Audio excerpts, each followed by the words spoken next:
Hello, everybody. Welcome. It's Monday morning again. I hope you all had a lovely weekend. The weather was fabulous, wasn't it? I'm going to try and attempt today to see if I can actually go on to my page and see who's live, because when you're sharing via Zoom, you can only really have the one page of Zoom. So I want to see if I can do this or if it would be a bit off-putting. So just bear with me 2 minutes to see if I can do this. If you are with me right now, if you're joining me right now,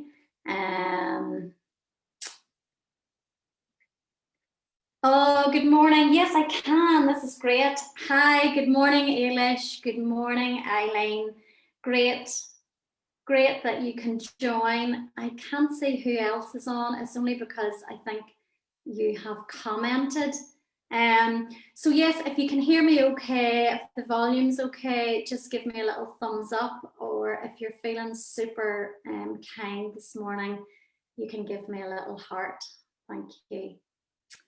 Okay, so today we are going to talk about the comparison trap and how to escape it, and also how it can rob us of our joy, and how we can embrace a little bit more joy and a little less comparison. So you're welcome, whether you're watching this live or on replay, you're very welcome. For the next 15 minutes or so, you can grab yourself a cuppa like me, and yeah, let's connect. Let's talk about deep and meaningful things that matter to our lives, that impact our lives, and also so that we can live a richer, more meaningful life. So comparison, oh my goodness. It's a fascinating subject, isn't it? And it's a fundamental human impulse, is comparison.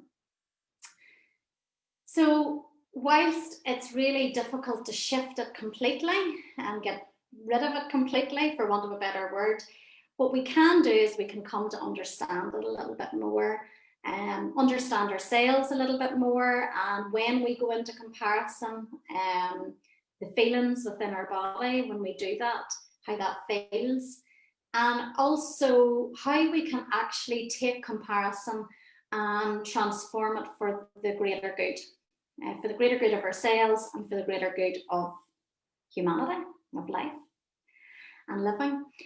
I guess the difference now in our lives is that we now have social media. 15 years ago, we didn't have social media, and that doesn't seem that long ago. Maybe I'm showing my age a little, but 15 years ago, Facebook was introduced, and that does not seem that long ago. Instagram was 9 years ago, and Snapchat was 8 years ago. So prior to social media, we still compared ourselves, but we compared ourselves to people that we knew, people that we were communicating with on a regular basis, people that we were in connection with. So like our friends, our colleagues, our neighbours.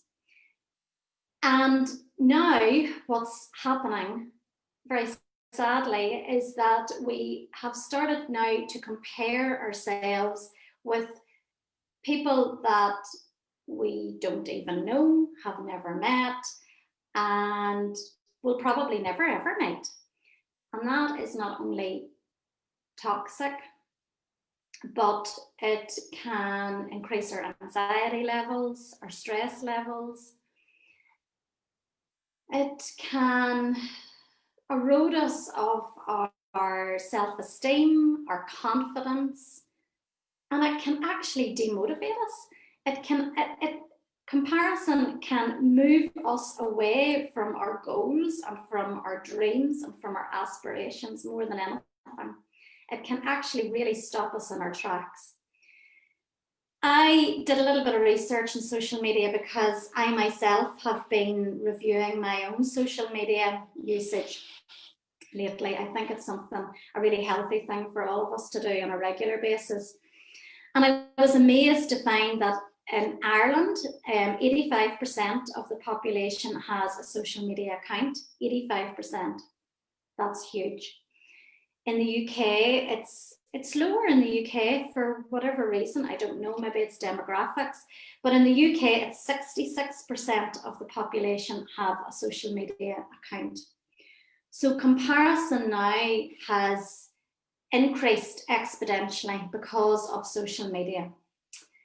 So I want to talk to you about the psychology of, does that make sense, by the way? I'm sure you can relate to that and the whole social media thing. If you do have any questions throughout this or any comments, pop them in the comments box, and then at the end I'll be able to go back. I'm going to try today and flick between this screen and the Facebook screen. So there's two types of comparison. There's one which is called upward comparison, and there's another one that's called downward comparison. And I know you'll recognize this in yourself because I recognize it in myself. We're all human beings. None of us are perfect. We all engage in these types of behaviors every now and again. I guess the main thing is to become aware of it and identify it. And then once we're aware of it and we can identify it, we can then make some changes. So we're actually hardwired to go into the upward comparison. So an upward comparison, what does it look like? An upward comparison would be when we compare ourselves to someone else who is doing better than us. Or let me rephrase that, we're perceiving them to be better than us in whatever that might look like. So we might think that they are smarter than us, more successful, have a better career, have more money, they're fitter, they've less wrinkles, they're slimmer. You know, there's an awful lot of shaming, body shaming on social media. It's absolutely horrific. So we have this perception that when we see a photograph or when we see a post of someone else, that they're doing better than us. But here's the thing, we all know about filters. People are filtering their photographs, they're filtering what they're showing, how they're showing it. And then, you know, we can make all of these assumptions based on just one photograph about how that person is living their life, or how happy that person is, or how content that person is, when really we don't really know the truth behind the photographs. So like, I'm going to give a few different examples, and I know this will resonate with you. In fact, let me know if it does resonate with you, or if you can think of some other examples, that would be fantastic. So here's a few that I was thinking of. So someone posts that they've just bought this top of the range, fabulous, beautiful car. And you go into upward comparison. So you think they have this car, they're now more successful, they're happier, and they have more money, etc., because they have this car. And whilst some of those things might be true, there might be a story behind the car. So what about, you know, that person might now have to work extra hours every week to afford that car. That person might not be able to sleep at night because they're so stressed out, working 50, 60, 70 hours a week. That person might not see their family very much because they're in work, working really, really hard to pay for this really, really lovely car. So we make all of these assumptions based on photographs that people post, but actually we don't know the truth behind each photograph. Does that make sense? We might see, you know, another one, we might see photographs of couples, and the couples might seem really, really happy and they're smiling, and they're maybe posting photographs in these really exotic locations, they're traveling, and you go into this upward comparison and think, oh my goodness, look at that couple. They're so happy, they're doing all of this travel, But actually, when that's the assumption, but the truth of the matter might be, well, actually, that woman could feel so disconnected from her husband or her partner, or that woman might be longing for a deeper and more emotional connection, or might be so desperately unhappy that she wants to leave. So we all put on these filters, we all put on these masks of what we're showing on social media, and then everyone makes assumptions based on the photograph, but that's not always the truth. So I'm going to invite you that when you see something that is creating this upward comparison, where you think to yourself, they are better than me in whatever shape or form, just notice. Notice yourself going into that place. Notice how you're feeling when you go into that comparison. So notice the feelings. What are the feelings? What's coming up to the surface? Notice as well, where in the body, this container of our feelings, where in the body you're feeling it. And then notice, what story are you telling yourself about this situation, this photograph, this post? So what is the narrative?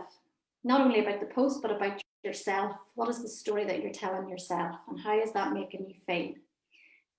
And a lovely question that I use a lot of, it's Byron Katie, if any of you know the work of Byron Katie. And she talks about this with regards to our thoughts and about other people. And it is two very important questions. And it's all about getting curious with our thoughts, getting curious about how we perceive things. And the first one is it true? Is it true? Is the narrative, the story that you're telling yourself about yourself and about the other person, is it true? And if you think it is true, well, how do you know it's true? So what evidence have you got right now in front of you to know that that's 100% true? I find that really, really, really powerful, and I've used it a lot over the years. Also, the other thing is, when we are going into that upward comparison as well, it's important that whilst other people are filtering their photographs, we also have a filter system. We also have a filter system of how we see the world, how we hear the world, how we perceive the world. And I don't know about you, but certainly my perception of the world really depends on where I'm at in my life as well. So how I'm feeling about myself on that particular day, and also what is going on in my environment, in my world in that day, will also have an impact on how I perceive things and how I filter things. So it's not just a filter process with the photographs, but it's also a filter process of how we perceive what we are seeing. Does that make sense? I hope it does. And I guess if someone is really triggering you in that comparison trap, then it's probably really healthy for you to create some healthy boundaries. And sometimes that looks like unfollowing someone or unfriending someone. So that's the upward spiral. Now we're going to talk about the downward spiral. And the downward spiral is something that we do. We compare ourselves to someone that perhaps isn't doing as well as we are, and it makes us feel better. But again, it's a temporary thing. We don't really want to get into that downward comparison trap either. But temporarily, it can make us feel better. I remember back 2008, excuse me, when I was made redundant, and I remember at the time comparing myself to someone that perhaps was homeless. And it actually helped me at the time. It helped me gain perspective at the time, because I thought, well, at least I'm not homeless. I have a roof over my head. Yes, I don't have a job. Money's really tight and really challenging, but I'm not homeless. So I have a lot to be grateful for. So that downward comparison can actually trigger a state of gratitude, which obviously is a really good thing. And that means that we're actually grateful for where we're at in our lives and what we have in our lives. And we use that as a foundation rather than comparing. We go within and we're grateful for what we have right now in this moment. I also thought it was really interesting. They did a study on Olympic winners and runners up. And what they discovered was the silver medalists, the silver. So you would have thought the silver would have been like the happiest apart from gold. But the silver medalists were the least satisfied and the least happy. And the reason being is the silver medalists compared themselves to the gold. So they did this upward comparison and they felt completely deflated, and their self-esteem reduced, and it obviously wasn't a very good strategy for someone that had come second place. Whereas the bronze, the really interesting thing is the people that got the bronze medal, they did this downward comparison. So rather than comparing themselves to the gold and to the silver, they actually compared themselves to all of the competitors, and they reported feeling the most satisfied, the happiest, the most confident, and also more motivated to do better the next time. So I thought that study was really, really, really interesting. So that's upward and downward. I personally think we could take this a step further and really transform how we look at ourselves and how we look at our lives. So rather than feeling that we're in competition with other people, which is what social media want us to do, by the way. Social media are hugely manipulative, and they are really homing in on our insecurities and our feelings of not being good enough, and putting us into this place where we feel we're in competition with others. What I'm going to suggest is moving from that state, from that place of competition, to a place of contribution. So what can I contribute to my life today? What can I contribute to my community today? What can I contribute to my tribe, to my friends today? Rather than it being about competing with other people, really bringing it back to contribution and connection and community. And, you know, there is this sense in social media that we have to impress, you know, other people about our wonderful lives and how well we are doing. But what about, rather than impressing strangers, that we impress ourselves? What about taking a moment to think, okay, who do I really want to impress in this lifetime? And for me, there are two people that I want to impress in this lifetime. And that is my younger self, younger Michelle, and my future self. Those two parts of self. Is my younger self proud of what I've created in my life? And will my older self be proud looking back at the courage, the vulnerability, the authenticity, and the genuineness of my journey? So rather than impressing others, why don't we start to impress ourselves? The most important person in our lives, ourselves. I hope that makes sense. And here's the thing as well, you know, sometimes, in fact, not sometimes, we all go through periods in our lives where we've, you know, peaks and, you know, we've peaks and troughs. It can be a bit like a roller coaster. Seasons, I call it seasons. So we might have a season like summertime where we're shining and everything's going really well and we're loving life, and then something might happen outside of our control that we have to deal with. And we have to take a step back. We nearly have to go into hibernation. That's winter season. So we're not well, if you think of the rose, if you think of a rose does not bloom all year round. It blooms at spring and summer, and then it goes into hibernation. And our lives can be like that too. And that's totally okay. That's totally okay. And it's really important to have those moments where we retreat back and we're more reflective of our lives.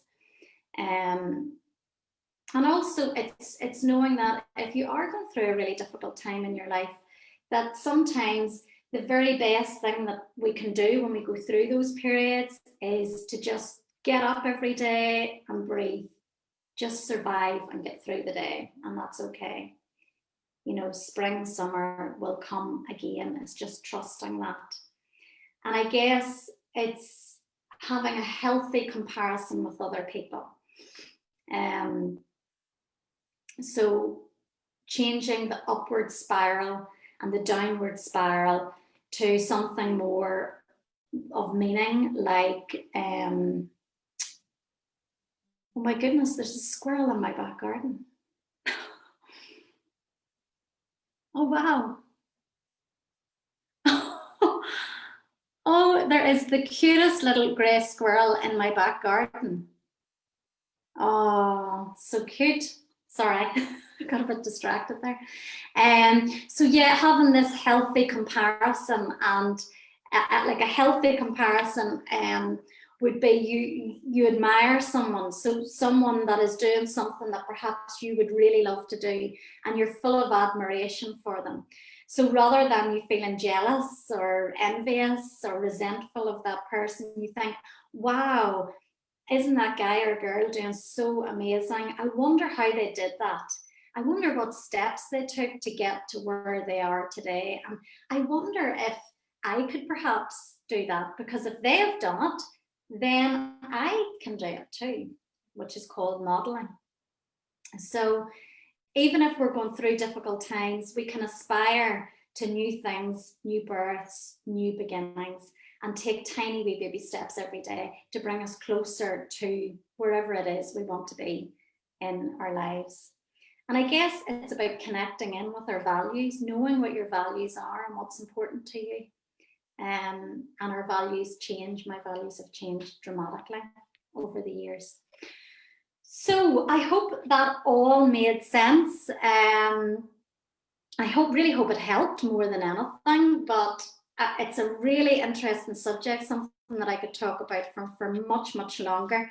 But I've tried to just condense the main important parts into this video, and I have went on longer today than anticipated, so apologies. But I hope you enjoyed it, and I look forward to connecting with you next week. Let me know in the comments if there's anything in particular that you'd really love to chat about, and let's have those hard, uncomfortable, interesting, meaningful conversations. Have a great week. Bye.